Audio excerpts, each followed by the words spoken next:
ही दिसती असते की आम्ही तर सन्निधानामध्ये प्रत्यक्षात देवाच्या लाडलो ताडलो, म्हणजेच आम्हाला देवाने शिक्षापनही केलं प्रसंगानुरूप आणि प्रेमाचं सन्निधानाचं असलेलं एक कार्यही आम्हाला बघायला मिळालं. परंतु ज्यांनी प्रत्यक्षात ईश्वराला बघितलं नाही तर ते सुद्धा अशा उच्चतम प्रकारचा आचार असन्निधानामध्ये करतात, तो बघून महादायसा संतुष्ट झाला. कारण महादायसा विजन पडताळायच्यात. कोण महात्मा विजनस्थळात बसलेला आहे तो आपली चर्या करतो की नाही, त्या ठिकाणी काही अन्य वार्ता करतो आहे का, काही त्या ठिकाणी वेळ वाया घालतो आहे का, ब्रह्मविद्येचं मनन चिंतन करतो का नाही, अशा प्रकारचं बघत असताना या साधुवंताची प्रीती, ईश्वराप्रती श्रद्धा अत्यंत त्यांना त्या ठिकाणी बघायला मिळाली. आणि म्हणूनच भक्तवत्सल आम्ही देवाला म्हणतो की बाईसाच्या बाबा, भट्टोबासांच्या देवा, आऊसाच्या जगन्नाथा, साधाचा गोसावी, अशा प्रकारे या भक्तांनी देवाला आपलंसं केलेलं आहे. आणि म्हणून स्वामी म्हणतात आता बाईसाच्या देवा व्हावे लागेल, बाईसाच्या बाबा व्हावे लागेल, आता बाईसाचा देव व्हावा लागेल. अर्थातच की बाईसांचं असलेलं स्वामींप्रती भक्तिरूपी एक असलेलं वेसलेपण, त्रिकाळ पूजावसर आणि त्या पूजावसराच्या माध्यमातून नव्हे त्या सेवेच्या माध्यमातून स्वामींच्या ठिकाणी असलेलं अत्यंत प्रेमाचं हे प्रतीक आहे. आणि म्हणूनच स्वामी बाईसांप्रती अगदी प्रसन्न होते. ज्या वेळेला बाईसा निघून जातात आणि बाईसा निघून गेल्यानंतर स्वामी श्री चक्रधर महाराजांच्या ठिकाणी आरोग्याची व्यवस्था करण्यासाठी आमच्या गोसाव्यांची श्रीमंत सुकुमार आरोगणा, परंतु सन्निधानामध्ये बाया फार कमी, लखुबाईसा होत्या, आऊसा होत्या, त्यांना स्वयंपाक जमत नव्हता. आणि समजा मग कसं तरी हिरवं कच्चं असं प्रकारचं पक्वान्न रांधायचं, देवाच्या आरोगणेला ठेवायचं. आणि मग ते समजा बघून आचार्यांना फार वाईट वाटायचं की काय आम्ही सन्निधान अनुभवलं देवाचं, की बाईसांनी कशी देवाची देखरेख केली, कशा प्रकारे. आणि मग ते दुःख करायचे, रडायचे. अक्षरशः देवासाठी आचार्यांना फार वाईट वाटायचं की मी असूनसुद्धा देवाची सेवा करू शकत नाही. म्हणून मोठ्या हव्यासाने त्यांना वाटलं की आपण काहीतरी व्यवस्था करावी, म्हणून आपल्या स्वतःच्या बहिणीकडे गेले, उमाईसाकडे. आता देव म्हणतात की तू जाऊ नको, काही गरज नाही जाण्याची, मी याच्यात आहे, समाधानी आहे. कारण स्वामींना उत्तरापंथीकडे प्रयाण करायचं आहे. परंतु ते म्हणतात नाही, मी जाऊन येतो. आणि गेले. त्यावेळेला उमाईसा म्हणतात की नाही, मला ना वैजोबासाच्या पत्नीचं बाळंतपण करायचं आहे आणि म्हणून मी येऊ शकत नाही. अशा प्रकारे गेल्यानंतर ते परत आले आणि हतबल झाले. आणखी दुःख वाढलं, मनात आणखी मानसिक दुःख झालं की पहा, ज्याच्याकडं अपेक्षेने गेलो तेही यायला तयार नाही. मग स्वामीच म्हणतात की तू कशाला खटपट करतो आहे, येथीचे अभिमानी अभिमान सांडेला. जिथे आता आम्हाला उदास प्रवृत्ती झाली, आमचं कार्य आमचं ते आगलं, आम्ही इथे महाराष्ट्रामध्ये आता इथून प्रयाण करायचं आहे आणि म्हणून आता तू खडपट करून काही उपयोग नाही. आणि मग अशा वेळेला ते हतबल होतात आचार्य आणि तिथं दुःख करत बसतात. मग स्वामी म्हणतात काय का दुःख करत असा. आणि मग बाईसांविषयी अप्राप्ती भावतात. देवाला म्हणतात की जर आता इथं बाईसा असत्या तर बाईसांनी अशी वेळ येऊ दिली नसती, अशी वेळ आम्हाला बघायला मिळाली नसती. पण आता सध्या बाईसा नाही. कधी कधी स्वामी संध्याकाळी आऊसांचं कसं वागणं थोडं धोष्टर, म्हणजे त्यांना त्याच्यातली बारकावे, बारीकपण, कशा प्रकारे असं संगोपनाची एक जबाबदारी असते ती सगळ्यांनाच नसते. काहींना पुरेपूर त्याचं कौशल्य असते, काहींच्या ठिकाणी ते कौशल्य बघायला मिळत नाही, आपल्यापुरता मर्यादित भाग असतो. आणि ती कौशल्यता त्या आऊसांच्या वागण्यात कधी दिसत नव्हती आणि म्हणून त्यांना दुःख वाटायचं. आपण स्वतः आरोगणा जेवण करायचं आणि स्वामींसाठी वाट पाहायची नाही, किंवा स्वामींना काही मागे शिल्लक आहे का नाही त्याचंही बघायचं नाही, ती आचार्य बघायचे. मग अशा वेळेला त्या ठिकाणी असं वाईट वाटून त्या ठिकाणी स्वामी म्हणतात की काही दुःख करत असा. हो जी, बाईसा असत्या तर असं झालं नसतं. मग काही बाईसाविषयी अप्राप्ती भावत असा.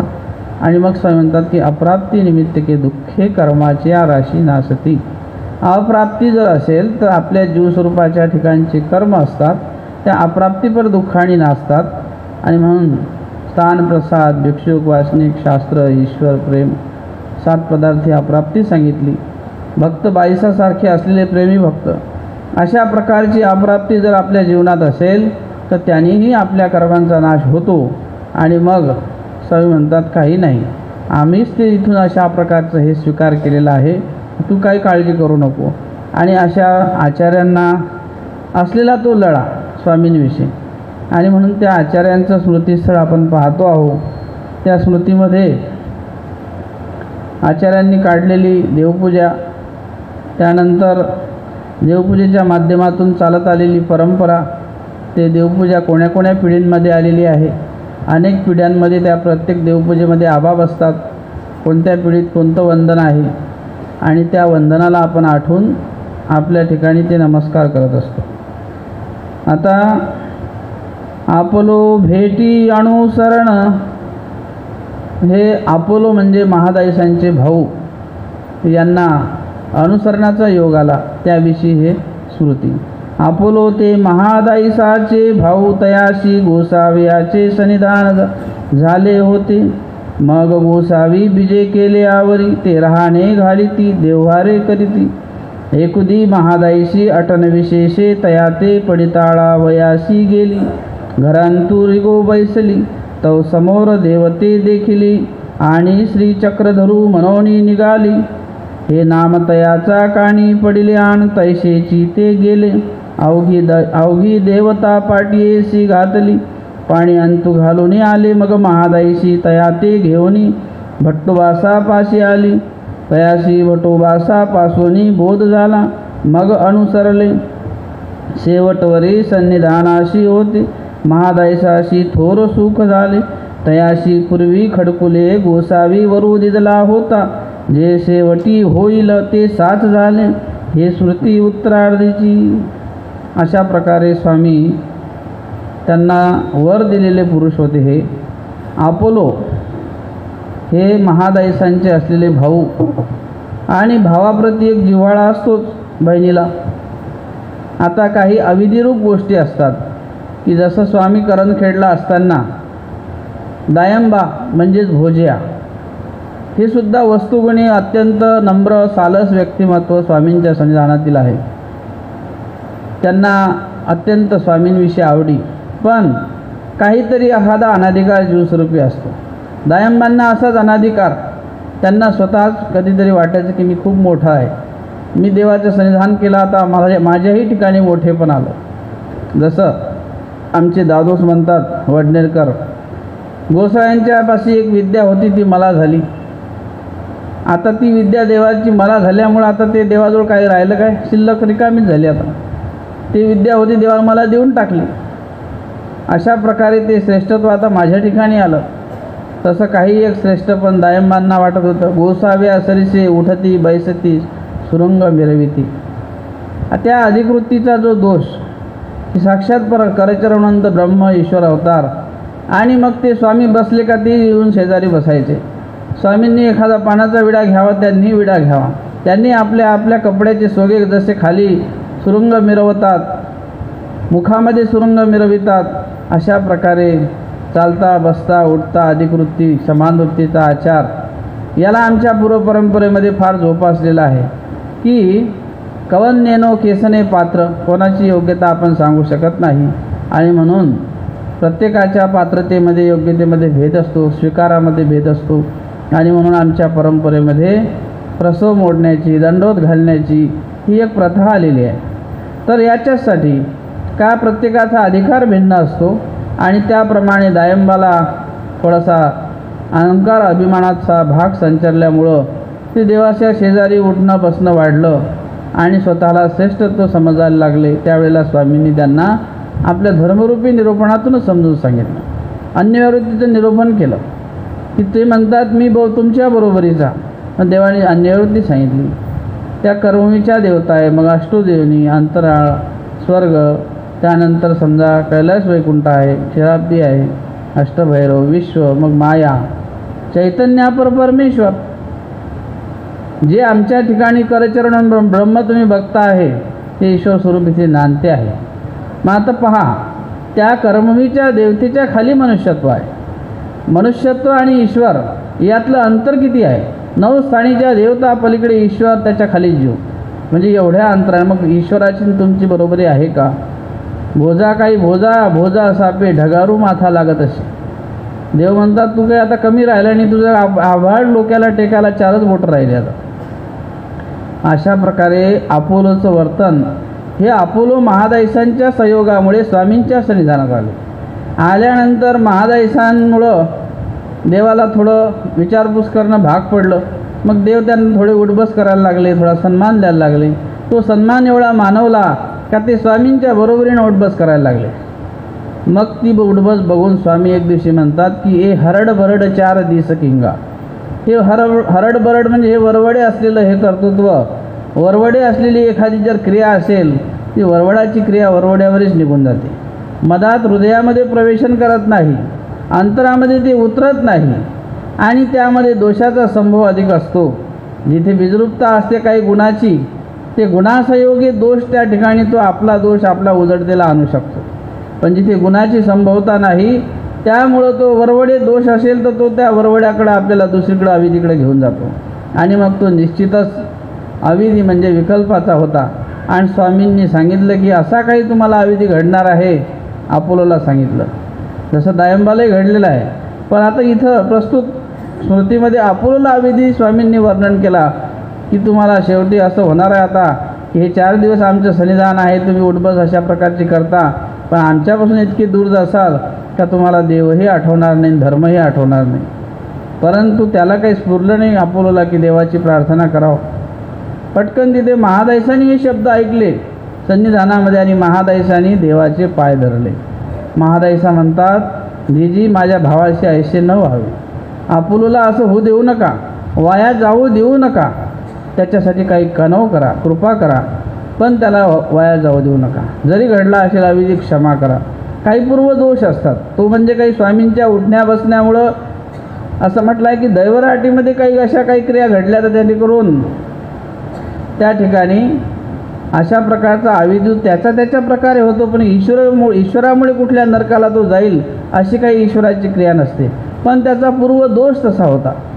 हे कार्य जे प्रगट झालेलं आहे स्वामींच्या उठण्या बसण्याबरोबरीचं, याच्यासाठी त्याचा जीवस्वरूपी दडलेला दोष असतो मागचा, त्यामुळं ते कार्य तसं प्रगट होत असते. तसं दयांबालाही देवानी जाणीव करून दिली होती, पण त्यांनी जे जागृत झाले नाही, विकल्पदोषाला गेले, तसं यांनाही संपूर्ण विकल्पदोष घडणार आणि घडलेलाच आहे. मग महादायसाने प्रार्थना केली, देवाचे पाय धरले आणि सांगितलं माझ्या भावाला या दोषापासून वाचवा. जरी त्याच्या आर्जकात त्यांनी तो दोष जोडून ठेवलेला आहे विकल्परूपी, प्रत्यक्षात देवतेला शरण जाण्याचा. मग देवाने सांगितलं की ठीक आहे, तयाशी शेवटी होईल. आणि मग ती देवाची दिलेली एक अभिवाक्य वचन परंपरा किंवा देवाने दिलेलं अभिवचन ते इथं स्मृतीस्थळामध्ये या ठिकाणी आलं. सांगितलं खडकुलीला जो वर दिलेला होता देवाने अपोलोला, तर तो समजा या ठिकाणी स्मृतीस्थळामध्ये महादायसा आटनक्रमाने सहज आपल्या भावाला आपण पडताळावं. हा काय करतो आहे? स्वामींच्या सन्निधानातून तो वापस गेला, परंतु सन्निधानात असे जोपर्यंत धर्म आचरण व्यवस्थित होतं. आता हा घरी काय करतो आहे का नाही, धर्म आचरण करतो का नाही, सहज म्हणून बघायला गेल्या. पाहतात तर त्याने मोठं घरामध्ये देवतेचं मंदिर उभारलेलं आहे, प्रतिमा उभारलेली आहे, फोटो आहेत, मोठी त्यापुढे आरास मांडलेली आहे आणि त्याची आराधना करून आरती ओवाळतो आहे आणि तिकडं तोंड करून त्या देवतेची विधी उपार्जना करतो आहे. महादायसा मागून गेल्या, पाहतात ते संपूर्ण चित्र आणि एकाएकी भावाकडे हे असं बघितल्यानंतर त्यांना आश्चर्य वाटलं. तिथे त्यांच्या मुखातून श्रीचक्रधरा असा शब्द निघाला आणि तशीच त्यांनी तिकडं पाठ फिरवली, वापस निघाल्या त्या शब्दाने. आता श्रीचक्रधर हा शब्द त्याला ऐकू गेला. अरे कोण बोलतो श्रीचक्रधर हा शब्द कोणी उच्चारला? त्या शब्दासरशी त्याला उजळता आली अपोलोला. पाहतो तो मागे महादायसा वळून चाललेले आहेत आणि पटकन तो त्या ठिकाणी महादायसांच्या जवळ जातो, क्षमा मागतो की मी हे घडलेलं हे चुकीचं केलेलं आहे. पण आता श्रीचक्रधर शब्दाने त्याला उजळता आली. तो म्हणतो की मी आता हे सर्व त्याग करतो, तू माझ्या घरातून वापस चालली अशीच न काही माझ्याशी बोलता आणि म्हणून त्याने ते सगळं जे काही देवता साधन होतं ते सगळं एका पाटीमध्ये धरून गंगेमध्ये त्याला प्रवाहित केलं त्या साधनाला आणि महादायसासोबत निघाले. आणि मग महादायसासोबत आल्यानंतर आचार्यांकडून त्यांना संन्यास झाला. अशा प्रकारे महादायसाने आपल्या भावासाठी केलेली एक ती प्रार्थना आहे आणि त्या प्रार्थनेतून परमेश्वरसुद्धा वश होत असतात. अशा प्रकारचे काही पूर्व आपले जे काही जीवस्वरूपी दोष असतात ते कुठे कुठे ईश्वरमार्गी उदयाला येतात, कुठे आपल्या अडथळेरूपी एखादे काही आपल्याला विकल्परूप दोषसुद्धा अनेक प्रकारे घडत असतात. आणि विकल्प हा ईश्वर धर्माशी विरुद्ध आहे आणि तो निश्चितच विरुद्ध असलेला जो दोष आहे तो दोष जर का घडला तर त्याला ईश्वराला विशेष खंती म्हटलेलं आहे की तीन सृष्टी परमेश्वर तयाचे मुख न पाहते. प्रतिसृष्टी जीवाला परमेश्वर ज्ञान देतात पण तीन सृष्टीपर्यंत ती खंती ईश्वराच्या ठिकाणी असते. कारण ईश्वराला फार अपेक्षा आहे जीवाकडून की फार खटाटोप करावी लागली, सृष्टी रचना करावी लागली, एक एक जीवाला घडण्यासाठी एक एक अवतारसुद्धा होत असतो. जीवाच्या उद्धारासाठी एका जीवासाठी एक अवतार जरी व्हायचा प्रसंग पडला तरी परमेश्वर आपला स्वरूपविभाग करतात आणि त्याला ज्ञान द्यासाठी एक अवतार एका जीवासाठी होऊ शकतो. एवढं ईश्वराचं दयाळुत्व आहे. आणि मग अशा वेळेला तो एखादा जर पतित होत असेल त्या साधनेवरून ईश्वराला त्याचं दुःख वाटते. निडळावरती श्रीकर ठेवून वाट पाहती, अर्थात देवाला जीवात्म्याकून आपल्याकून अपेक्षा आहे. एखादं जसं समजा पहा आपण त्याला घडून मळून योग्य करतो, डिग्री त्याला प्राप्त होते आणि मग समजा त्या डिग्री प्राप्त केल्यानंतर जर त्याचं कार्य त्याच्या ठिकाणी पुढे चालत नसेल तर आपल्याला कसं वाईट वाटते की पहा एवढं करून त्याचा काय उपयोग आहे. तसं समजा एखादा अधिकार प्राप्त झाला जीवस्वरूपीनं, अधिकार प्राप्त झाल्यानंतर जर आपण त्या ठिकाणी तसं कार्य केलं नाही तसं आपल्याला ती अपेक्षा भंग तशी ईश्वरालाही कधी कधी अपेक्षा भंग होते, ईश्वराला उदासपण येते. आणि मग तो जर दोष त्या ठिकाणी घडला आणि म्हणून त्यासाठी प्रार्थना.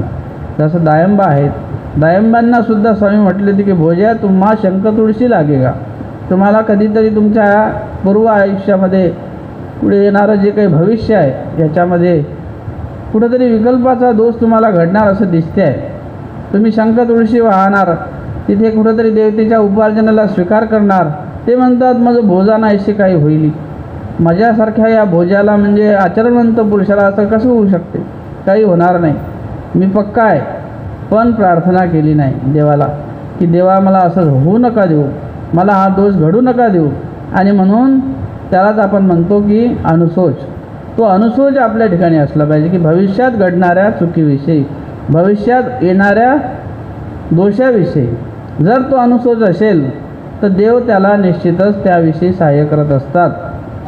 सहाय्य म्हणजेच जे मार्गाभिमानी आहे तुमच्या आमच्यासाठी ज्या मार्गाभिमानीचं की अनुकूल ज्या देवता असतात त्या प्रत्येक त्या ठिकाणी तुमच्या आमच्यासाठी अनुकूलपणे सहाय्य करतात. नाही त्या देवतेकडून झालं मार्गाभिमानी सहाय्य प्रत्यक्षात करते म्हणून संयोग वियोग सहाय्य अशा प्रकारे दैवराटी या प्रत्यक्ष परमेश्वराचं सहाय्य वर्तते. आणि मग जिथे कुठे ज्या गोष्टी देवतेला शक्य नसतात तिथे प्रत्यक्षात ईश्वर.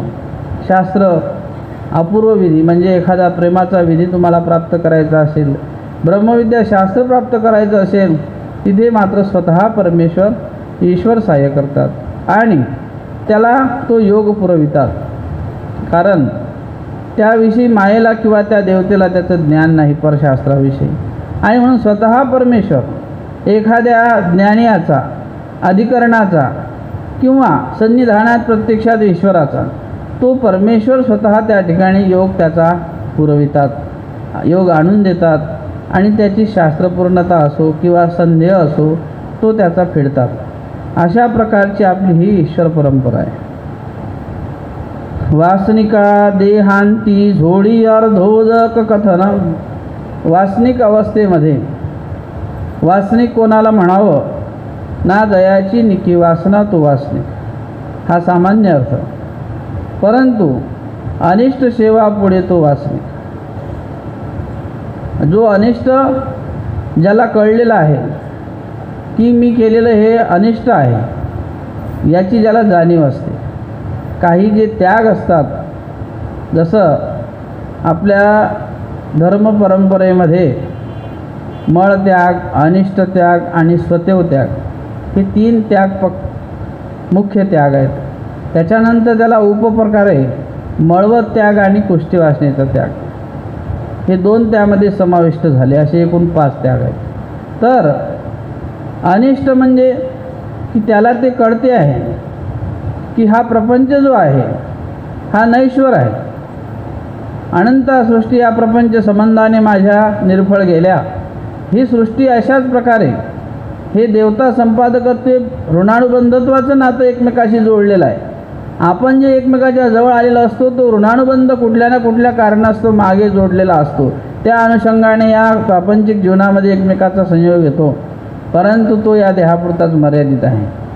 पुढे तो देहाचा योग आपल्यासाठी असेल का नसेल सांगता येत नाही, कारण पुढच्या योनीमध्ये क्रमाने जे जोडलेलं असते ते आपल्याला होणार. कारण शेवटी देवता ह्या सृष्टी व्यवस्थेचा जो क्रम आहे त्या क्रमाने चालवतात. ही सृष्टी व्यवस्था क्रमाने चालत असते, याचा क्रम व्यतिक्रम करण्याचं देवतेच्या हाती नाही. पण परमेश्वर मात्र निश्चितच एखाद्या क्रम जरी असेल तर त्याचा अभिमान भक्ताचा जर असेल तर क्रमसुद्धा परमेश्वर ती ईश्वराचा समर्थवाद असतो. एखादी गोष्ट ईश्वरीच्या समर्थवादाने जिथे परमेश्वराचा समर्थवाद असतो, श्रेष्ठत्व, त्या परमेश्वर स्वरूपाला जर झळंब उत्पन्न झाला तर त्या संयोगाने ईश्वर त्या ठिकाणी त्याचा रस्ता जरी एखादा असेल तर तो रस्ता बदलून टाकतात, केवळ त्या एखाद्या कृतीमुळं, केवळ त्या एखाद्या स्वीकारामुळं. आणि हे थोरी फक्त ईश्वरालाच कळते. असं म्हणतात, भक्ताची थोरी देवाची जाणे, की ती थोरी जो भक्त आहे त्याची थोरी ईश्वराला कळते. आणि मग तो परमेश्वर तो जाणून त्या प्रकारे त्या जीवात्म्याचे नरक कसे चुकवायचे, कशा प्रकारे त्याला योग्य करावं, ही परमेश्वर सकळ जीवाते चिंतिती या वाक्यावरून आपल्या लक्षात येईल की अशा प्रकारे ईश्वर चिंतन करतात ते जीवाचं करतात. हित अनुलक्षितात की जीवात्म्याला जे काही हित आहे ते हित परमेश्वराच्या चिंतनाने निश्चितच आपले जे नरकरूपी द्वार असतात ते चुकत असतात. अशा प्रकारे वासनिक हा महत्त्वाचा या लीळेमध्ये सांगितलं, आपल्या या स्मृतीमध्ये सांगितलेलं आहे की जर त्या ठिकाणी तशा प्रकारची वासनिक अवस्था त्याची असेल आणि म्हणून एक वेळ भट्टोबाशी प्रस्ताव्यानुरूप, भट्टोबासांनी एकदा प्रस्ताव्यानुरूप म्हणजे काही प्रसंगानुसार चांगदेव भट्टा ते म्हणितले, देहांती झोडी घेईजे ते एतीचे अर्धोदक बोलीजे गा. शेवटच्या काळामध्ये आपण काही वेळेला ईश्वराला अनुसरतो आणि मग काही अपूर्णत्व असते, त्यामुळं ती एथीचे अर्धोदक असं म्हटलेलं आहे की या ईश्वर मार्गामध्ये ती क्रिया अपूर्णच आहे. कारण आपण त्याला संपूर्ण जन्म दिलेला नाही एखाद्या क्रियेला, पण त्या शेवटच्या क्षणामध्ये देहपर्यंत पुरुष उरलाची असे. हे स्वामींच्या श्रीमुखीचं वाक्य आहे की जर तुम्हाला या देहामध्ये आहे तोपर्यंत ईश्वर मार्गाला ऊर आहे, एखाद्या शरणांगतीला ऊर आहे, एखाद्या दोषाला नाशण्याला ऊर आहे, ईश्वराला स्वीकारात घालण्याची एखादी क्रिया त्याला ऊर आहे. पण ज्यावेळेला या देहाला आपण सोडून जाऊ नंतर मात्र पुढची प्रक्रिया आपल्या हाती नाही आणि ते ईश्वराच्या हाती नाही. का नाही? का देहामध्ये म्हणजे हे मनुष्यदेह युक्त आहे आणि या युक्त मनुष्यदेहामध्ये जी क्रिया घडेल ती उद्धरणाला पात्र असते. पुढच्या देहामध्ये जेव्हा जाऊ तिथे ती प्रक्रिया घडत नाही, तिथे निष्पत्ती नाही, किंवा एखादं ते देह जर समजा अयुक्त असेल तशा प्रकारे ते कार्य तिथं वर्तत नाही. परंतु इथे मात्र या देहामध्ये ही व्यवस्था आहे की परमेश्वर या देहात असेपर्यंत जर तशा प्रकारची ती क्रिया पुरली एखादी ईश्वराला नाचण्यासाठी तर शेवटी मात्र परमेश्वर त्याला त्या नरकाला जाऊ देत नाही. आणि म्हणून आपल्या परंपरेमध्ये प्रायश्चिताला महत्त्व असते. हे दैनंदिन प्रायश्चित वेगळं, अनुसरणाचं नरक चुकविण्यावाचक एक प्रायश्चित असते.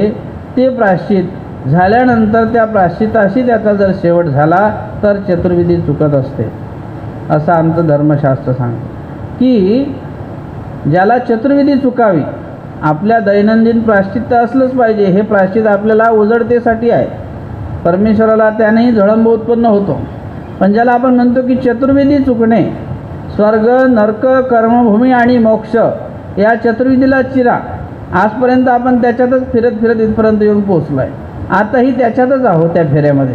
पण याला चिरा मारण्यासाठी म्हणजे छेद देण्यासाठी त्याला प्रायश्चित पाहिजे.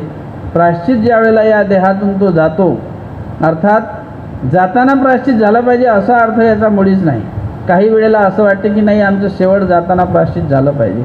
परंतु जर त्या प्रायश्चित केल्यानंतर त्या युक्तत्वी तो असेल तर शेवटपर्यंत त्या प्रायश्चितासरशी तो असेल तर निश्चितच त्याची चतुर्विधी चुकत असते. पण काही वेळेला दोषयुक्तत्वी आहे पण प्रायश्चित घडलंच पाहिजे अशी त्याची जर इच्छा असेल तर तसाही योग ईश्वर पुरवितात आणि कधीकधी ते प्रायश्चित त्याला घडत असते. प्रायश्चित घडलं आणि मग तो त्या ठिकाणी जातो. अशा प्रकारे या चतुर्विधीला चिरा मारल्याशिवाय तो पुढे मनुष्य जन्मामध्ये जाऊ शकत नाही. कारण क्रमाने जर जायचं म्हटलं तर चतुर्विधी आहे, पण ज्यावेळेला प्रायश्चित आणि त्या चतुर्विधीला चिरा बसतो त्यावेळेला अनेक जन्म संसिद्ध सतो याती पराम गतिम. हे जे काही भगवद्गीतेचा संदेश की पुन्हा मनुष्य जन्म ईश्वर देतात, या धर्मरूप क्रियेच्या प्रक्रियेमुळे प्रायश्चिता संयोगे या देहाच्या पालटी अपूर्ण असलेला योग वासनिका देहांती अर्धोदकी जोडी इथं म्हटलेलं आहे की राहिलेली अर्धरूप ती काही क्रिया असेल ती पुन्हा पुढच्या मनुष्य जन्मात परमेश्वर त्याचा योग आणतात. पुन्हा राहिलेली प्रक्रिया पुन्हा योग्य करतात. पुन्हाही त्या जन्मात काही अपूर्ण प्रक्रिया असेल पुन्हा आणखी जन्म देतात. पण मात्र ती प्रक्रिया अपूर्ण असेल ते पूर्ण करण्यासाठी अशा प्रकारे त्याची सुरुवात मात्र इथे आहे. मग ती प्रायश्चिताने असो का अनुसरणाने असो, अशा प्रकारे उभययुक्तत्वी क्रिया त्या दोनही प्रक्रियांनी आपल्याला ईश्वर जीवाचे नरक चुकवित असतात. आणि म्हणून वासनिक हा महत्त्वाचा आहे. वासनिकाचा टप्पा जसं की पहिले नामधारक मग तो वेदवंत होतो. वेदवंत झाल्यानंतर एक बोधवंत आहे. तर बोधवंतही वासनिक असू शकतो आणि वेदवंतही वासनिक असू शकतो. तो बोधवंत जो आहे तो बोधे करून ज्ञान संयोगाने, वेदवंत जो आहे तो शय्या पाळणीच्या दृष्टांताप्रमाणे जेची गती शय्येशी तेची गती शूद्रीशी. जसं स्वामी म्हणतात की शय्या पाळणीचा दृष्टांत तुम्हाला माहीत असेल. कवनी एक की शय्या पाळणा असे, ती आपल्या पतीची मनोभावे सेवा करते आणि मग तिच्या घरी ती दासी असते ती पाहते की आपली मालकीन जी आहे किती पतीची सेवा करते. दररोज झोपताना तिचा पलंग सजवणे, मनोभावे पतीची सेवा करणे, ती सगळी प्रक्रिया तिची दासी असते घरात काम करणारी, ती पाहते. मग ती सुद्धा आपल्या घरी गेल्यानंतर त्या मालकींचं पाहून पाहून आपल्या घरी पतीचं करते. जी मालकीन आहे तिला त्या पतिव्रता धर्माचं ज्ञान आहे म्हणून ती त्या ज्ञानासंयोगे करते, जाणीवे संयोगे करते. परंतु जी दासी आहे तिला ज्ञान नाही, पण तिने पाहून पाहून त्या पतीचं तसं केलं. म्हणून जे पतिव्रताचं फळ जे होणार आहे, जेची गती शय्येशी, जी त्या पतिव्रता स्त्रीला ते फळ मिळणार आहे मालकीनला, तेच त्या शूद्रीला म्हणजे दासीला सुद्धा फळ मिळू शकते पाहून पाहून केलं तरीसुद्धा. तसं वेदवंत जो असतो तो आवडीच तो पाहून पाहून दुसऱ्याच्या क्रिया पाहून गुरुश्रुतांचं मार्गरूढीचं वर्तमान स्थितीमध्ये हा धर्मरूपी आचार बघून बघून तो चर्या करतो. नाही त्याला ज्ञान लक्षात जरी नाही राहिलं तर सामान्य अर्थाचं जे ज्ञान असते, जे साधारणपणे विधी कसा आचरावा, निषेध कसा चुकवावा, हेतुके जरी ज्ञान असेल, म्हणून आचार्य म्हणतात की 5 नामाने जरी तो त्या झाडाच्या खाली देयक्षपद असेल तरी त्याला सुद्धा देव होईल. ज्ञान तर हा भाग पुढेच राहिला. ते गती ईश्वर, ते कार्य ईश्वर पूर्ण करतील. पण त्या अगोदर अशा प्रकारे या 5 नामाचं जेवढं सामर्थ्य आहे, या 5 नामाने सुद्धा आपला उद्धार होऊ शकतो. कारण हे नाम वेदवंत आहेत, या नामामध्ये आवडी आहे, या नामामध्ये ईश्वर साठवलेला आहे आणि त्या नामाने सुद्धा जीवात्म्याचं उद्धरण होऊ शकते. एवढी एक सामर्थ्य संपन्नता ईश्वरीच्या साधनामध्ये आहे. आणि म्हणून असं म्हटलं की साधनाची ठेवणी साध्यवेरी ते कैवल्याची. एकाएकी जीवाला कैवल्य होत नसते. पहिले त्याला शाब्दरूपी ज्ञानापासून सुरुवात आहे, साधनापासून त्याची सुरुवात आहे.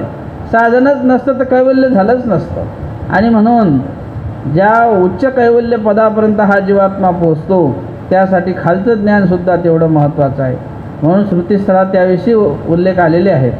अशा प्रकारे वासनिक अवस्थेमध्ये आपल्यासाठी हा काही एक आचार, त्याला राहिलेलं अपूर्णत्व हे स्वामी श्री चक्रधर महाराज आपल्या अस्तिपुरीच्या माध्यमातून जी दिलेली तत्त्वज्ञानाची परिभाषा आहे, ती तत्त्वज्ञानाची परिभाषा सन्निधानाची आचार्यांनी काही आपल्या सन्निधानाच्या स्मृतीमधून आपल्याला हे दिलेलं एक मार्गदर्शन आहे. हा दिलेला एक आचार्यांनी संदेश आहे की जरी एखादा वासनिक आहे त्याचं काही अपूर्णत्व कार्य असेल आणि शेवटी जर तो त्या ठिकाणी असा ईश्वराला अनन्य भावे शरण जात असेल तर समजा ईश्वर ती क्रिया स्वीकारात घेतात आणि पुढच्या देहात त्याचं अपूर्णत्व राहिलेलं कार्य पूर्ण करतात. म्हणजेच यासाठी, परंतु काही वेळेला आपण झोडीचा अर्थ काही वेगळाच लावतो. ज्यावेळेला तो जातो आणि मग त्यावेळेला मेल्यानंतर गृहस्थाश्रम धर्मामध्येच ती झोडी केल्या जाते आणि त्याच्या हातात दिल्या जाते आणि मग ते पूजन करून त्या झोडीमध्ये टाकल्या जाते. परंतु ती झोडी इथे अपेक्षित नाही. झोडी ही अनुसरणार्थी शब्द आहे की तो त्या शेवटच्या टप्प्यामध्ये एखाद्या आपल्या जाणीवपूर्वक, शेवटचा टप्पा म्हणजे त्या गोष्टीची त्याला जाणीव असली पाहिजे की त्यांनी स्वतःहून म्हटलं पाहिजे की देवा आता मी तुम्हाला शरण आलेलो आहो. कारण शरणागती ही स्वतःची असली पाहिजे, जीवात्म्याची असली पाहिजे. कोणी म्हणावं मग आपण त्यासाठी समजा तयार व्हावं हा भाग वेगळा, परंतु स्वतःहून जर त्या क्रियेला प्रवृत्त झालो तर ती क्रिया विशेष असते. आणि म्हणून अशा प्रकारे अशी शेवटच्या पद्धतीमध्ये जर का झोडी आपल्याला अनुसरणाची घडली तर ती प्रक्रिया उद्धरण प्रक्रियेसाठी म्हणजे जीवोद्धरणासाठी पुढे परमेश्वर नेतात, मनुष्यापाठी मनुष्यजन्म देतात आणि अपूर्णत्व योग असेल तो पुढे पूर्ण करतात. वृश्चिक दर्शने देवता संबंधी महादेवबा अनुसरणी वरप्रदान. आता इथे वृश्चिक म्हणजे विंचू, रास माहिती आहे तुम्हाला, वृश्चिक रास आहे. तर एखाद्या गोष्टीला जर आपल्या जीवनामध्ये परिवर्तन व्हायचं असेल तर एखादी काही प्रसंग घडला की तो परिवर्तनाचा प्रसंग असतो. तसा प्रसंग या देवता संबंधी महादेवबा हे आचार्यांचे मावस भाऊ होते आणि यांच्या माध्यमातून हा प्रसंग या स्मृतीमध्ये आलेला आहे. एक वेळ देवता संबंधी महादेवबा आपुला घरी जेवित होते. तया कारणे तयाची ब्राह्मणे मीठ आणू गेली. तव तेथ ते विंचुवे खादली आणि महादेवबाई म्हणितले हेची जरी सरपू खाता तरी कौनी मायेचा पोटी रिगता. मग माता आकाईशी महादेवबा आणि तयाची ब्राह्मणी ऐसे तिघही ते भट्टोबासापाशी आले. भिक्षा केली. भट्टोबाशी म्हणितले तुझी भिक्षा सिद्धी जाईल. मग गुरुकुळ तया ते देवता संबंधी महादेवबा ऐसे म्हणतील. तयाशी दीड वेळा श्रीप्रभूचा संबंध होता म्हणून हे आकाईसाचे पुत्र भट्टोबासांचे मावस भाऊ तयातेची गौरीचा गोरा असे म्हणणे. ही स्मृती आहे. हे महादेवबा भट्टोबासांचे मावस भाऊ लागत होते. आकाईसा त्यांची मावशी आणि त्या आकाईसाचे हे पुत्र असे स्मृतीमध्ये आलेलं आहे. तर हे अनुसरलेत आचार्यांजवळ. ते देवता संबंधी महादेवबा हे स्वामींच्या सन्निधानातही होते.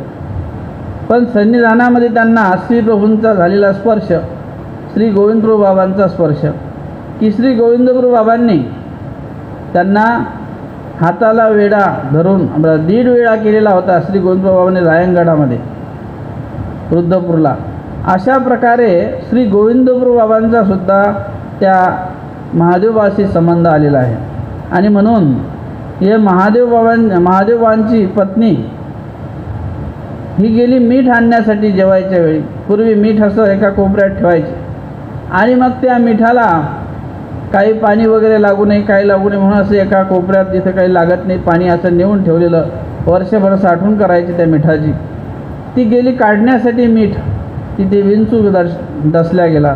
विंचूने दंश केला आणि मग तो विंचूचा दंश झाल्यावर ते म्हणतात महादेवबा की जर आता या पत्नीला विंचू डसला, जर साप डसला असता, जर तर इथे अपघात झाला असता, आत्मघात घडला असता. आणि त्यांना ज्ञान झालेलं आहे, ईश्वर मार्गाची जाणीव झालेली आहे. आणि म्हणून ते तात्काळ निर्णय घेतात की अशा प्रकारे समजा प्रपंचासहयोगी जर एखादी आपल्याला नरकरूपी जर समजा एखादं द्वार यामधून प्राप्त होत असेल जाणीव झाल्यानंतर इष्ट अनिष्ट कळल्यानंतरही तर आता आपला काय उपयोग आहे, म्हणून ते स्वतः आणि आपली आई माता आणि पत्नी तिघही जण त्या घरातून त्या घराचा त्याग करतात आणि श्री नागदेवाचार्यांच्या जवळ येतात आणि अनुसरतात. हे देवता संबंधी महादेवबा, यांना महादेवबा हेच नाम आहे, परंतु श्री गोविंदप्रभू बाबांचा त्यांना झालेला हाताला स्पर्श. आता या हाताविषयी अनेक संकल्पना आलेल्या आहेत. आता अनेकांचे देवाने समजा हात धरले असतील, तर यांच्याच हाताचा का उल्लेख केला बरं? परंतु असं परंपरेने म्हणतात की त्या हाताला स्पर्श तो झालेला आहे, तो मनोधर्माने दिलेला स्पर्श आहे. वास्तविक ज्या ठिकाणी ईश्वराच्या शक्तीचा संचार होत असतो, ती जीवस्वरूपाच्या ठिकाणी जिथे चेतनत्व आहे, जसं एखादं झाड आहे किंवा एखादी चेतन वस्तू आहे, चेतन वस्तूला शक्ती संचार होत नाही, जडामध्ये शक्तीचा संचार होत असतो. आणि मग आता ते महादेवबा तर समजा चेतन आहेत, जीव आहेत, मग त्यांच्या हातात काही शक्ती संचार झालेला आहे का? परंतु काही क्रिया ह्या ईश्वराच्या मनोधर्माने वर्तणाऱ्या असतात आणि म्हणून ती मनोधर्माची क्रिया म्हणून आमच्या पूर्व परंपरेमध्ये असं म्हणतात की त्यांच्या हाताला सुद्धा काही नमस्कार करायचे. असा हात त्यांचा असा ऐकण्यात म्हणजे आमच्या गुरुमुखाने आम्ही ऐकलं की जे देवता संबंधी त्यांना देवता म्हणजे श्रीप्रभू बाबांविषयी उल्लेख आलेला आहे की श्रीप्रभू बाबांनी असा मनोधर्माने संबंध त्या हाताला दिला आणि 1.5 वेढा केला, एक पूर्ण वेढा केला आणि एक अर्धा वेढा केला आणि मग तो हात सोडून दिला. मग नंतर सेवेत असलेले सद्भक्त सन्निधानीचे त्रिपुरारी भट्ट होते, मग समजा ते सेवेमध्ये होते, त्यांनी त्यांचं पूर्णत्व केलं. परंतु अशा प्रकारे मनोधर्माची प्रक्रिया त्या महादेवबांच्या ठिकाणी वर्तली होती आणि म्हणूनच त्यांना संज्ञा प्राप्त झाली की देवता संबंधी श्रीप्रभूंचा संबंध त्यांना झालेला होता. आणि तो देवता संबंध म्हणजे श्रीप्रभूचा संबंध ज्या भक्ताला असे महादेवबा भक्त. आणि मग त्या महादेवांनी अनुसरण आचार्यांजवळ घेतलेलं आहे, त्यांची परंपरा चालत आली.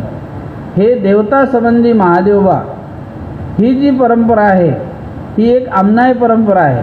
म्हणजेच जे उपाध्य कुळाचे साळकर आमनाय आहे, या महानुभाव संप्रदायामध्ये जे 13 शाखा आहेत, त्या 13 शाखेपैकी उपाध्य कुळातील 6, कवीश्वर कुळातील 6 आणि एक पारिमांडल्य अशा 13 शाखा. तर जे साळकर आमनाय आहेत त्या साळकर आमनायाचे हे मूळ पुरुष, जसं का सकाळी गुंफेकर आमनायाचे सांगितले होते चक्रपाणी बास, तसे हे जे पुरुष आहेत यांचा शिष्यवर्ग पुढे चालत आला आणि हे देवता संबंधी महादेवबा त्याचे मूळ आहेत आणि हे साळकर घराण्याचे मूळ पुरुष. शालेय कृत यांचं शिक्षण झालेलं आहे म्हणून त्यांना शाळकर असं म्हणतात. शाळा झालेली आहे, शालेय शिक्षण त्यांचं परिपूर्णत्व होतं, असे ते अभिधानीपूर्वक नाव त्यांना ठेवण्यात आलेलं आहे म्हणून त्यांना साळकर असं म्हणतात. साळकर ह्या साळकर घराण्याचे मूळ पुरुष बटवासांचे मावसभाऊ हे देवता संबंधी महादेवबा हे सुद्धा या परमार्गात अनुसरले आणि यांच्यापासून मग पुढे परंपरा आजपर्यंत साळकर घराण्याची चालू आहे.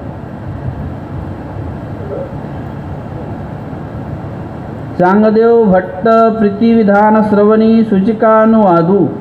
एक वेळ चांगदेव भट्ट 7 वासनिकाचे जेविले, मग भिक्षा करुणी गंगेशी जेविले. ते एकी भट्टोबासांच्या पुढे सांगितले. भट्टोबासी ऐकोनी म्हणितले, तो सूचकू चांगदेव किंगा. एकी वासना तो तोषू चांगदेव किंगा. एक चांगदेव नावाचे स्वामींचे शिष्य भक्त जेव्हा आपला विधिविधान करतात आणि विधिविधान करत असताना जसं काही वेळेला अनेक ठिकाणी जाणं येणं करावं लागतं. आता जसं आम्ही आलो, आम्हाला म्हणतात घरी या बाबा, घरी या बाबा. वास्तविक पाहता काही वेळेला असं असते की आपल्यालाही असं वाटतं की आता इतक्या ठिकाणी आपण कसं जावं, पण पुढच्याचंही मन मोडवत नाही, तो आपल्याला आवडीनं बोलवतो आणि म्हणून जावंच लागते. काही इच्छा असतात परंतु काही वेळेला असं वाटतं की आता आपल्याला त्रास होईल, पण तरीसुद्धा पुढच्याचं मन राखून तिथे जावं लागतं. तसं चांगदेव भट्टाचं उदाहरण इथं आलं की हे चांगदेव भट्ट साता वासनिकाचे जेविले. एक दिवशी 7 जणांनी एकदाच आमच्या घरी असं करता करता 7 जणांच्या घरी थोडं थोडं त्यांना घ्यावं लागलं. सोबत होते 1-2 जण सोबत, त्यांनी काही घेतलं नाही. आता कोणी घेते कोणी घेत नाही, आहे की नाही. पण बाबानंच नाही घेतलं तर मग तर पंचायतच आहे. मग बाबा घरी आले काहीच घेतलं नाही. आम्हाला घ्यावंच लागते 1-2 घास, आहे की नाही. मग असं झालं आणि मग त्या चांगदेव भट्टांनी समजा 7 घरचं जेवण केलं थोडं थोडं. सोबतची ते पाहत होती प्रक्रिया. एवढं 7 घरची समजा प्रक्रिया झाल्यानंतर भिक्षाविधीची वेळ झाली. ते भिक्षेला गेले आणि त्यांचा तो विधी म्हणून त्यांनी भिक्षा केली, दृष्टीपूत जोडी केली, गंगेला गेले आणि गंगेला जाऊन परत ते भिक्षांनाचं थोडं भोजनसुद्धा त्यांनी घेतलं. ही प्रक्रिया सोबतची मंडळी पाहत होती. त्यांनी जाऊन भट्टोबासांना सांगितलं. त्यांना वाटलं की भट्टोबास काहीतरी आता रागावतील, काहीतरी म्हणतील, काहीतरी याच्याविषयी उपहासात्मक शब्द उच्चारतील. पण भट्टोबासांना त्यावेळेला सांगितल्यानंतर भट्टोबास म्हणतात की तो तोषू चांगदेव किंगा, तो सूचकू चांगदेव किंगा, तोषविणारा. पुढच्याचं मन तोषविणारा आहे किंवा तो तोष उत्पन्न करणारा आहे ईश्वरीच्या क्रियेला. सूचकू म्हणजे समयसूचकतेनुसार करणारा आहे. एखादी कार्यप्रसंगाचं अवधान राखून समयसूचकतेला पूर्णता नेत असताना त्या वेळेनुसार त्याला ती प्रक्रिया स्वीकारावी लागत असते. आणि म्हणून अशा प्रकारचं तोषरूप कार्य, सूचकरूप कार्य हे चांगदेव भट्टाच्या ठिकाणी या पुढच्या विषयी तोषरूप करण्याविषयी पुढच्याला सुद्धा त्या ठिकाणी कसं तोषवावं अशा प्रकारे या ठिकाणी आमच्या एक परमार्गामध्ये असं म्हणतात, खाऊन तोषवावं नाही तर खाऊ घालून तोषवावं, आहे की नाही. आलं की नाही शब्द तिथं. खाऊन म्हणजे एक तर तुम्ही खा, पुढच्याला समाधान द्या, नाही तर पुढच्याला खाऊ घाला, त्याला तोषून टाका, आहे की नाही. म्हणून दोन्ही प्रक्रिया आहे. पुढच्यालाही तोषवता आलं पाहिजे आणि आपल्या ठिकाणी समजा आपल्याला तसं स्वीकार करून दुसऱ्याला तोषविता आलं पाहिजे. अर्थातच काहीतरी त्याचं प्रीती अनुसंधान त्याच्याशी जोडलेलं आहे. अशा प्रकारचा तो चांगदेव भट्ट आहे. अशा प्रकारचं हे चांगदेवाचं कार्य आहे. आणि भट्टोबासांनी त्यांची स्तुतीच केली. भट्टोबासांनी त्याची पाठराखणच केली की तो काही वेळेला काही गोष्टी आपल्या सूचकतेनुसार ज्या ठिकाणी जे करायला पाहिजे ते कार्य चांगदेवाला चांगल्या प्रकारचं जमते आणि ते त्यांनी केलेलं आहे. एवढंच करत असताना नुसतं निमित्तविधीच पाहिला नाही तर स्वतःचा नित्यविधीसुद्धा, भिक्षेचं अनुष्ठानसुद्धा त्यांनी सिद्धीला नेलं आहे. आणि म्हणून परिपूर्णत्व असलेलं व्यक्तिमत्व म्हणजे चांगदेव भट्ट आहे. अशा प्रकारचं एक चांगला त्याला आपण म्हणू ट्रेडमार्क आचार्यांनी चांगदेव भट्टांना या स्मृतीमध्ये दिलेलं आहे. आता आवडी आवाका निराकरणे. एक वेळ दुर्भिक्ष पडले होते. भट्टोबास आटनासी गेले. एकी ठाई काला केला जेऊ बैसले. जेविता भट्टोबासांची दृष्टी चुकवणी एकी आपुला काला जेवित जेविता भट्टोबासांच्या पात्री घातला. तव ते आणखी देखिले आणि मग म्हणितले, हे काही भट्टाशी उशिते अन्न कैसे घातले. यावरी भट्टोबाशी म्हणितले, सौजन्य दोष नाही. का ना गोसावी म्हणितले असे आवडी आवा का नाही. आणि ते उगेची राहिले भट्टोबास ते जेविले. भट्टोबास आपल्या शिष्य परिवारासहित अटनक्रमाने गेलेले आहेत. आणि अटनक्रमाने चालत असताना त्या काळामध्ये तिथे दुर्भिक्ष म्हणजे दुष्काळ पडलेला आहे. आणि दुष्काळ स्थितीमध्ये अन्न मिळत नाही. भिक्षेला गेलं तरी अन्न भेटत नसायचं. आणि सोबत शिष्य परिवारासहित आचार्य चाललेले आहेत अटनक्रमाने. आणि मग ते अन्न त्या भिक्षेमध्ये प्रत्येकाला काही मिळत नसायचं. थोडंफार यायचं पण भूक काही पूर्णतः शमन व्हायची नसायची. मग त्यातल्या एका शिष्याला वाटलं की आपलं उपाशी आपण राहू शकू, पण ज्या गुरुला परमार्ग चालवायचा आहे आपल्या गुरुला आपलं हे परमार्गाची धुरा पाहायची आहे ते उपाशी नसले पाहिजे. आणि मग आचार्यसुद्धा ते दुसऱ्याच्या पात्रातलं कसं घेतील, कारण त्यांच्याच पात्रात भिक्षा येत नाही तर आपण त्यांची कशी घ्यायची. म्हणून आचार्यसुद्धा ज्याची त्याची घ्यावी. मला जे मिळेल ते मी घेईल, तुम्हाला मिळेल तुम्ही घ्या. आचार्य त्यांच्या भिक्षेतलं अन्न घेत नसायचे. मग असे एक दिवशी सगळे बसले जेवायला आणि प्रत्येकाला थोडं थोडं अन्न आलेलं आहे. पण त्या शिष्याने काय केलं की आपला काला थोडासा कालवला आणि भट्टोबासांची दृष्टी दुसरीकडे होती. ते काला थोडासा कालवलेला होता, तो थोडा उष्टा त्यांनी केलेला होता. पहिले अन्न ग्रहण केलं होतं, थोडं जेवता जेवता भट्टोबासांची दृष्टी चुकवली, आपल्या पात्रातला थोडासा काला त्यांच्या पात्रात टाकून दिला. भट्टोबासांचं लक्ष नव्हतं. परंतु शेजारच्या एका माणसाने ती प्रक्रिया बघितली, गुरुबंधू असलेला, की याने तर आपल्या पात्रातला उष्टा खाला भट्टोबासांच्या पात्रामध्ये टाकून दिला. म्हणून त्याला आश्चर्य वाटलं. परंतु मग तो नुसतं गप्प बसत नाही, तर लगेच आचार्यांना म्हणतो की पहा, हा तुमच्या पात्रामध्ये उष्टा खाला टाकलेला आहे त्यांनी. अशा प्रकारे एक प्रकारचं आपण म्हणतो ना लावके, लगेच एखादी गोष्ट पोटात न ठेवता पटकन तिथे सांगून मोकळा. पहिले नंतर जेवण झाल्यानंतर यांना विचारलं असतं, बाबा तुम्ही असं का केलं, त्याच्यातून काही परिहार झाला असता. पण न, त्या ठिकाणी विलंब लावता आचार्यांना ती गोष्ट सांगितली. आणि मग आचार्यांना ती सांगितल्यानंतर यांना वाटलं की आता जर आचार्यांना सांगितली, आचार्याला रागवतील, आचार्य बोलतील, काहीतरी शिक्षा पण करतील. पण आचार्य म्हणतात की सौजन्य दोष नाही. गुरुप्रती असलेली श्रद्धा, गुरुप्रती असलेला एक आत्मविश्वास आणि धर्मरूपी एक जाणीव की श्री गुरुजींना अशा प्रकारे परमार्गाची धुरा सांभाळावी लागते आणि त्यांच्या ठिकाणी परिपूर्ण भोजन असलं पाहिजे, एक शिष्यानं घेतलेली काळजी ती सौजन्यतेवाची होती. आणि म्हणून ती जाणली. आचार्यांनाही ती त्याच्या लक्षात आली आचार्यांच्या, की यांनी काही दोषरूपतेतून केलेलं कार्य नाही, की मला जे अन्नपूर्णता मिळालेली नाही भिक्षांनाची, ती यांनी आपल्या पात्रातून आता तशी घेत नव्हते भट्टोबास. पण मग दृष्टी चुकून समजा ते जर अन्न थोडंसं गेलं पोटात, तर भट्टोबासांचं जेवण पूर्ण होईल, ही घेतलेली काळजी आहे. अशा प्रकारे तिथे दोष नसतो. जसं स्वामींचे भट्टोबासांचे शिष्य होते भानुभट्ट, ज्यावेळेला भट्टोबासांना पोपळ फोडणं म्हटलं आहे त्यांना, भानुभट्टांना. भट्टोबासांना कधी जर तांबूळ घ्यायचं असेल तर त्यात सुपारी लागते.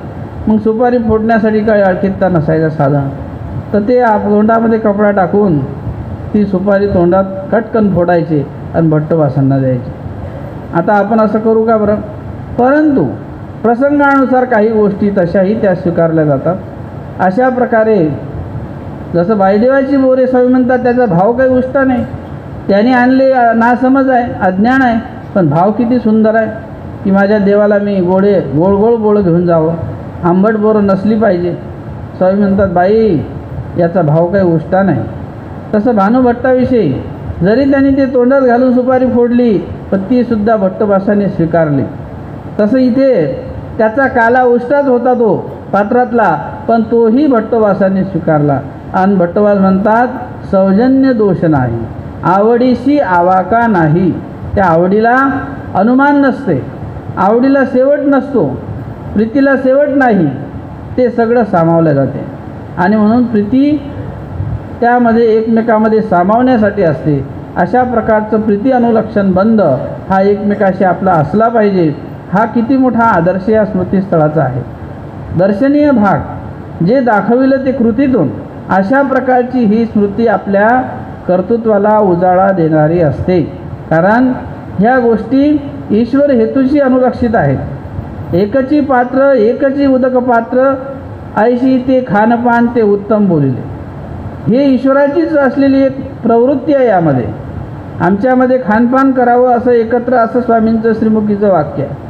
परंतु 3 प्रकारचं खानपान एकाच पात्रात, जर समजा एकाच उदक पात्रात जर ते एकत्र खानपान करत असतील, ते अत्यंत उत्तम खानपान सांगितलेलं आहे.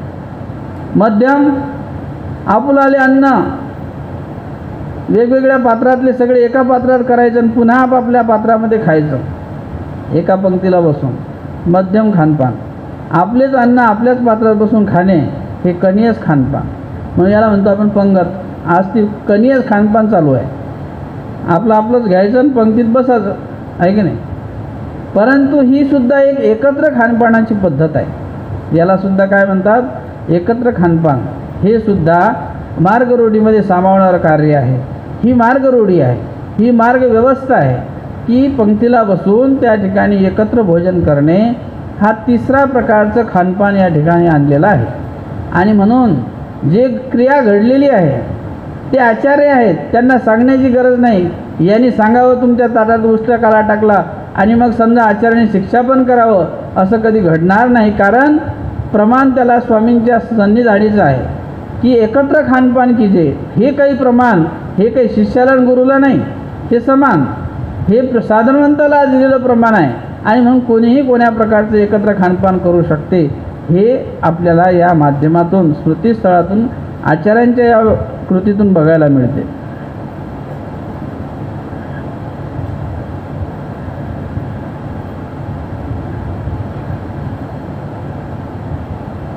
महात्मा उदक प्रदानी बोडी गंगा विभेद निरूपण. एकदी भटोबासाशी तृषा लागली, एखादे उदक मागितले तव तेही खिलरीचे उदक गाळून आणले. भट्टोबासा संपादिले, भटोबाशी घेतले मग म्हणितले, मज पाजिले ऐसे आणि काशी न पाजावे हो. तव तेही म्हणितले भटो, बोडी गंगा समान सांगितली की. भट्टोबाशी म्हणितले ते आपण यासी, पुढीलाशी संपादिता बोडी ते बोडीची, गंगा ते गंगाची. आयशी बुद्धी व्हावी की भावेहीन ते दैवहीन. या स्मृतीमध्ये दुसऱ्याविषयी भाव कसा असला पाहिजे. एखादी जर आपली क्रिया सोज्वळपणाची असली तर ती परमेश्वराच्या स्वीकारात पडते. भाव सोज्वळ पाहिजे, क्रिया सोज्वळ पाहिजे. करत असताना त्या मागची पार्श्वभूमी जर सगळ्या प्रकारे सोज्वळतेची असेल निश्चितच स्वीकारात पडते. परंतु या स्मृतीमध्ये सेवा आहे, पण ती सेवासुद्धा करत असताना त्यामध्ये निषेध जर होत असेल तर काही वेळेला आपण समजा त्या सेवेतलं मर्म जाणलं पाहिजे की आपल्याला सहज कळत नसेल तर समजा ती गोष्ट अज्ञानपणाने ईश्वर सामावून घेतात, तत्परायणसुद्धा सामावून घेतात. परंतु कळत असताना जर एखादी चुकी घडत असेल तर त्याला दोषरूपी तो घेऊन जात असतो. कळत असताना घडलेली गोष्ट म्हणजे दोषरूपच आहे. अशा प्रकारे जिथे समजा यांना निरूपण आहे, प्रतिदिनीचं समजा आचार्यांचं सन्निधान आहे, पण तरी एखादी क्रिया हेळपूर्वक एखादी क्रिया जर घडत असेल तर ती कशी दोषरूप आहे असं निरूपण भट्टोबास करतात. की एक भट्टोबासांचे शिष्य आहेत, स्वामी भट्टोबासांच्या सोबतच परिवारासहित आहेत आणि भट्टोबासांना तृषा म्हणजे तहान लागली आणि मग भट्टोबास त्यांना म्हणतात की पाणी आणा.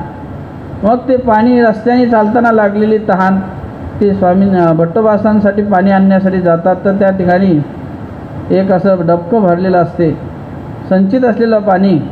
त्या संचित पाण्यामधून ते पाणी गाळतात आणि ते भट्टोबासांना पिण्याला आणतात. ही प्रक्रिया स्वतः भट्टोबास पाहत असतात की यांनी पाणी आणलेलं ते कुठलं तरी थोडंसं गढूळ असलेलं पाणी आहे, संचित पाणी आहे आणि ते पाणी त्यांनी गाळून आणलं. त्या ठिकाणी आणल्यानंतर भट्टोबासांना पिण्याला दिलं.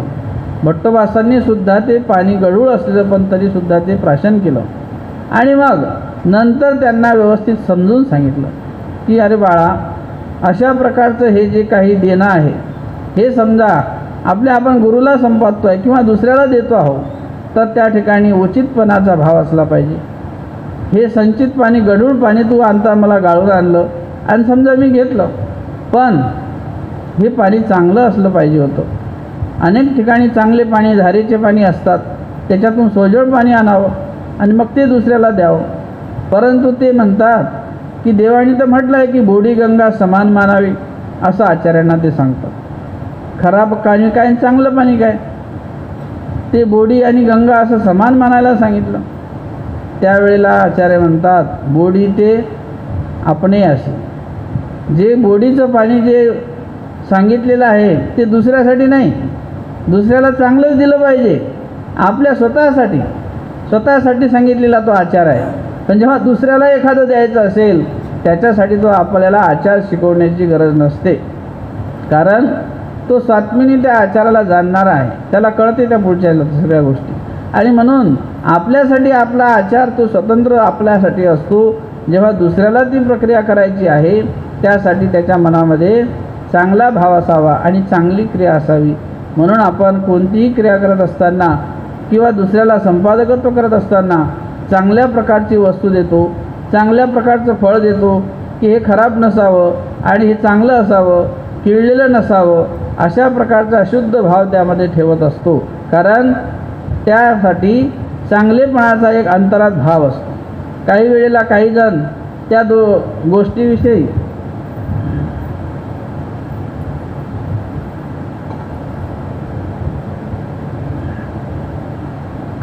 प्रश्न विचारतात की बाबा की आता देवावर कोरीच नोट ठेवली पाहिजे का, असेही विचारतात. विचारले म्हणून सांगतो बरं. आता देवाला कोरीच नोट पाहिजे का? देवाला कधी कोरी नोट ठेवायची काही देवाला आपल्याकडून अपेक्षा आहे का? भाव शेवटी महत्त्वाचा असतो ना.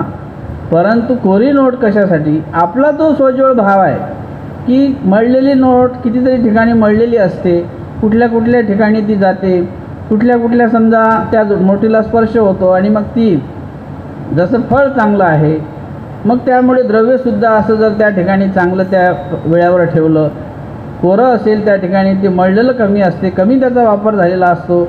आणि म्हणून जसं आपण हात धुतो, स्वच्छतेने सगळी प्रक्रिया करतो, तसं एखादी वस्तू समर्पित करताना ती सुद्धा सोज्वळ निर्मळ असावी आणि त्या निर्मळतेचा भाव हा त्या वस्तूच्या रूपाने आपण प्रकट करत असतो. वास्तविक पाहता त्या वस्तूमध्ये काही ईश्वराला काही आत्मत्व आहे का? भजनी परिवसान होत आहे मायेशी, परी ईश्वरी चेनी स्वीकारे गोमटे हाती, असं म्हटलं आहे. देव कधी विकरत नाही, तिथे मायाशक्ती आहे. इतरत्र शक्तीचा व्याप आहे, मायाशक्तीचा. त्या ठिकाणी त्या भजनाचा स्वीकार इतरत्र ठिकाणी आहे. पण भजनाबरोबर जे काही गोडी आहे ती गोडी मायेकडे गेली आणि मात्र स्वीकार जो आहे आपल्या भावनेचा तो ईश्वराकडे गेला. आणि म्हणून निर्मळतेचा जर भाव असेल तर त्या भावनेचा परमेश्वर आपल्या स्वीकार करतात. यासाठी या स्मृतीमध्ये अशा प्रकारे आपण दुसऱ्याला देत असताना चांगल्याच प्रकारचं दिलं पाहिजे. चांगल्याच प्रकारची वस्तू असो किंवा चांगल्या प्रकारचं जे काही कर्तृत्व आहे, कार्य आहे, ते केलं पाहिजे. त्यामुळं आपल्या या दुसऱ्याविषयी असलेल्या भावाला उजळता मिळत असते. नाहीतर जीवाचं स्वरूप हे वंचक आहे.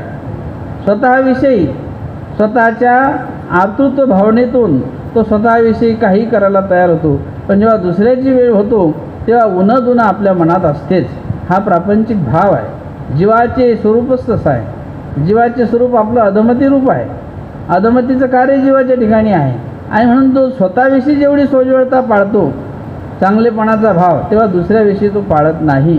हे जीवाचं मूळ कर्तृत्वच आहे तसं स्वरूपाचं. आणि म्हणून आचार्य हे सांगताना या ठिकाणी सांगतात की उलट त्याचं आपण असं केलं पाहिजे की आपल्यासाठी समजा कमी अधिकपणा चालेल, पण दुसऱ्याला देत असताना सोज्वळतेचं दिलं पाहिजे. चांगल्याच प्रकारचं ते कार्य घडलं पाहिजे. याची अंतःकरणामध्ये दखलबाजी घेऊन ती क्रिया आपली शेवटाला न्यावी.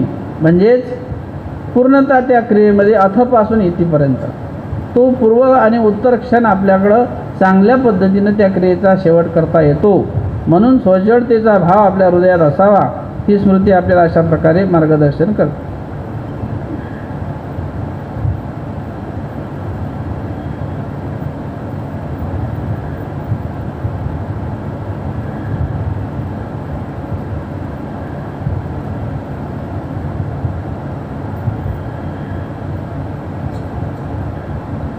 रजतम निर्वचन पूर्वक सत्वस्थ परी सांगणे. एकदी भट्टी म्हणितले श्री चक्रधराचा परिवार राजस्थामस असे परी सत्वस्थ उठती बैसती तैसियाची बैसावे उठावे. आचार्यांनी एकदा निरोपण प्रसंगी असं म्हटलं की ही परी जी आहे, ईश्वरीच्या आचार धर्माची जी परी आहे ती सात्विकतेची परी आहे. स्वामी म्हणतात रजस्तमे निर्सोनी सत्वस्थिता धर्मी अधिकार हाती, या स्मृतीला अनुलक्षून. तसंच त्याचंच रूपांतर आपल्याला या स्मृतीमध्ये बघायला मिळते स्वामींच्या स्मृती वाक्याचं की स्वामी श्री चक्रधरांचा जो परिवार आहे तो राजस्तमस आहे. अर्थात सगळ्याच्याच ठिकाणी रजस्तमाचे दोष असतातच. रजस्तम व्यतिरिक्त हा जीवच नाही. शब्दज्ञान जरी आहे तरी रजस्तमाचं युक्तत्व आहेच, पण त्याला पातळपण आपल्या चर्येने मनुष्य मात्र होणे असावे, त्याला मात्रा देता स्वभाव मात्रा वर्तावे. अशा प्रकारे थोडी संयमितता आणता म्हणून विकार विकल्प शून्य असं म्हटलं आपल्या अस्थिपरीमध्ये. पण शून्य होऊ शकतो काय? जीव विकारा वेगळा केवेळाही जालाची नाही. जीवस्वरूपीचा हा दोष आहे, तो एकाएकी जीवस्वरूपापासून जातच नाही. मग शून्यता ती किमर्थ? शून्यता कशी म्हटली ना, ते मात्रेशी वाचक. मात्रा म्हणजे मपितपण, संयमितता. मोजून मापून काहीतरी अंशी त्याला आपण संयमितता आणू शकतो. जीवस्वरूप हा वागारा सांगितला. त्या घोड्याला जशी लगाम आहे, तिला त्या लगामला जर समजा मोकळं सोडलं तर तो कुणीकडे नेऊन टाकेन सांगता येत नाही. तसं जीवस्वरूपाला जो वागारा आहे, म्हणजे आचारा विचाराचा जो संयम आहे, तो जीवस्वरूपाला जर असेल तर देवाच्या श्रीचक्रधाऱ्यांच्या श्रुतिवाक्याप्रमाणे निश्चितच तो सात्विक होऊ शकतो. रजस्तमाचं निरसन करून सात्विक होऊ शकतो. आणि जोपर्यंत तो सात्विक होत नाही तोपर्यंत त्याचं उद्धरणही होत नसतं. आणि म्हणून असं म्हटलं आहे, शाब्दी जयाची रजस्तमे न नासती, तयाशी अप्रोक्ष व्हावयाचा संदेह हो. ज्याचं शाब्द ज्ञानामध्ये रजस्तमाचं निरसन होत नाही त्याला अप्रोक्ष होईल हे सांगता येत नाही. म्हणजे त्यासाठी त्याला रजस्तम निरस्ते करावेच लागते. त्याची पूर्वतयारी गृहस्थाश्रम धर्मातच आहे. त्याचा अनुसरल्यानंतर करू असं होणं कदापि शक्य नाही. म्हणूनच अनुसरणाची पूर्व पायरी म्हणजे वासनिक अवस्था आहे. नामधारकापासून त्याची सुरुवात आहे. इथेच मपितपण आहे. इथेच त्याला कुठंतरी थोडं संयमितता असते.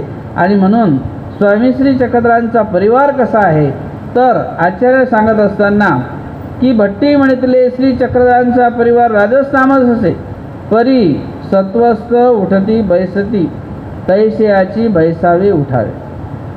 आपण सर्वांनी सगळ्या परिवाराला ते आपलं मार्गदर्शन करतात की जरी रजस्तंभाचं कार्य आहे, पण जेव्हा एखाद्या धर्मरूप कार्याचा स्वीकार असतो किंवा एखादं विधिविधान आचरण करत असतो त्यावेळेला सत्वस्थी उठावे बैसावे. सत्वस्थपणे सात्विकतेतून ते कार्य शेवटाला न्यावे हा संदेश स्मृतीस्थळातून आचार्यांनी आपल्याला दिला आहे.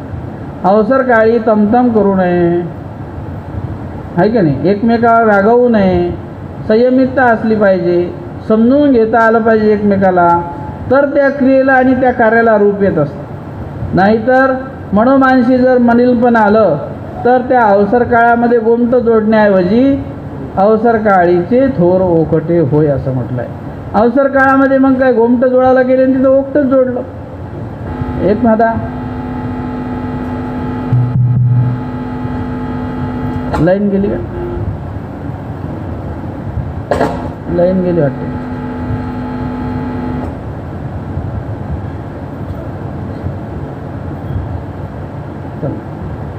एखादा अवसर काळामध्ये आपण वावरत असताना त्या ठिकाणी आपल्याला सत्व टिकवता आलं पाहिजे, सत्व सांभाळता आलं पाहिजे. आणि सात्विकतेतून देवाची प्रार्थना करून की बाबा हा विधी, ही क्रिया, होणारं कार्य निर्विघ्नपणे सत्वरूपतेतून शेवटाला जावं.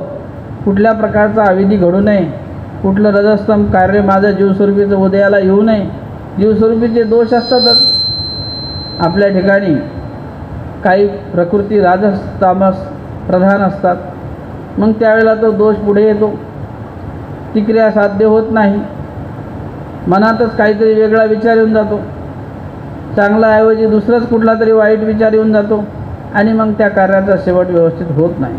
आणि म्हणून असं घडू नये अशा प्रकारची सतर्कता आपल्याला या स्मृतीस्थळातून आचार्य म्हणतात की श्री चक्रधरांचा परिवार जरी राजस्थानस, परंतु सत्वस्थपरीने त्या आचरणावंत पुरुषाने असो किंवा त्या ईश्वर भक्तांनी असो सत्वस्थपरीची उडबस करावी.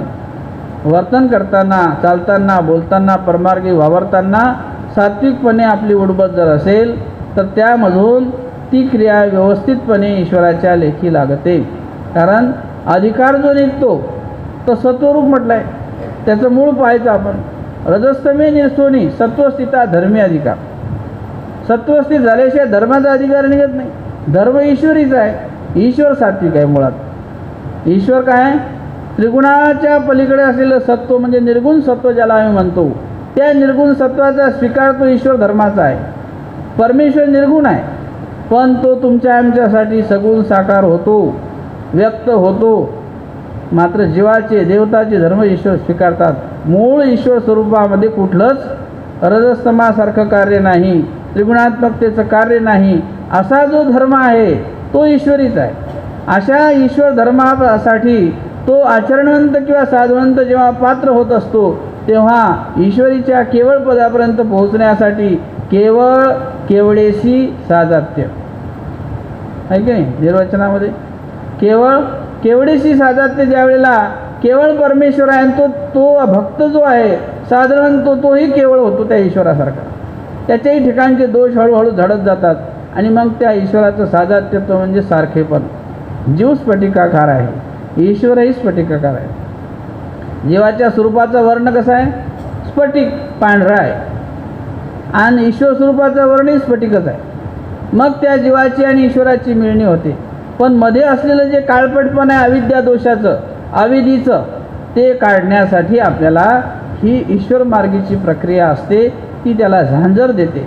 फुटाण्याच्या दृष्टांताप्रमाणे पहिली वाळू दुसरी वाळू तिसरी वाळू टाकली का तो फुटाणा जसा तरळ कंचुकवत होत जातो. मग त्याचं टरफल बाजूनं पडते. खावयाशी मृदू होय. सुरेख मृदत्व हे गुण येती. त्याचा दोष होता, कडकपणा होता, कठीणपणा होता, तो दोष निघून गेला आणि मग सुरे मृदुत्व हे गुण येते. तसं जीवस्वरूप दोषरूप आहे.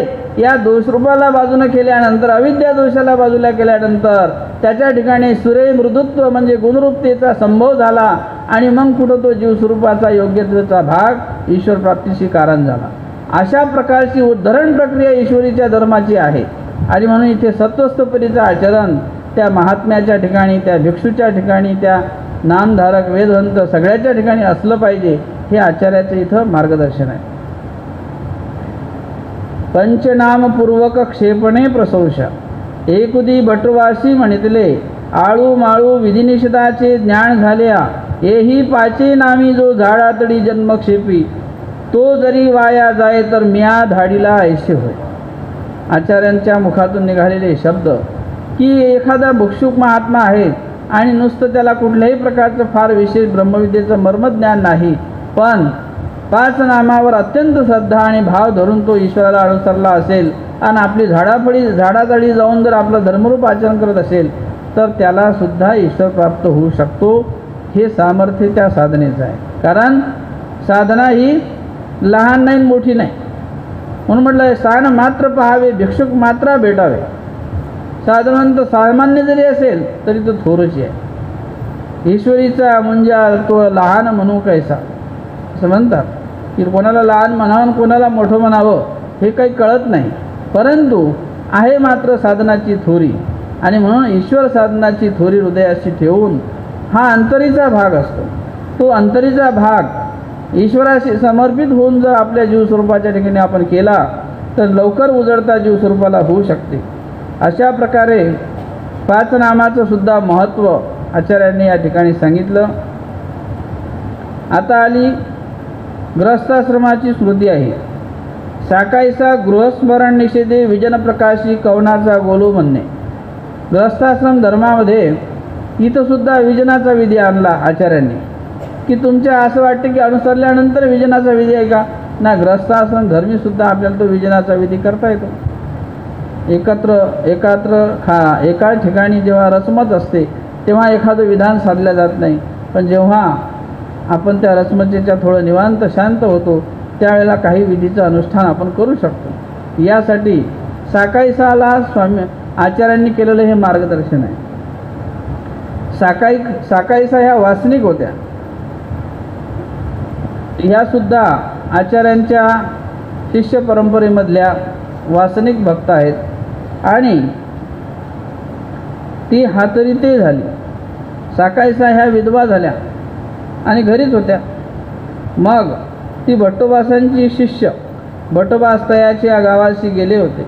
बोललो तो तयाचा नातुंडू एकदी साकाईशी भट्टोबाशी म्हणितले.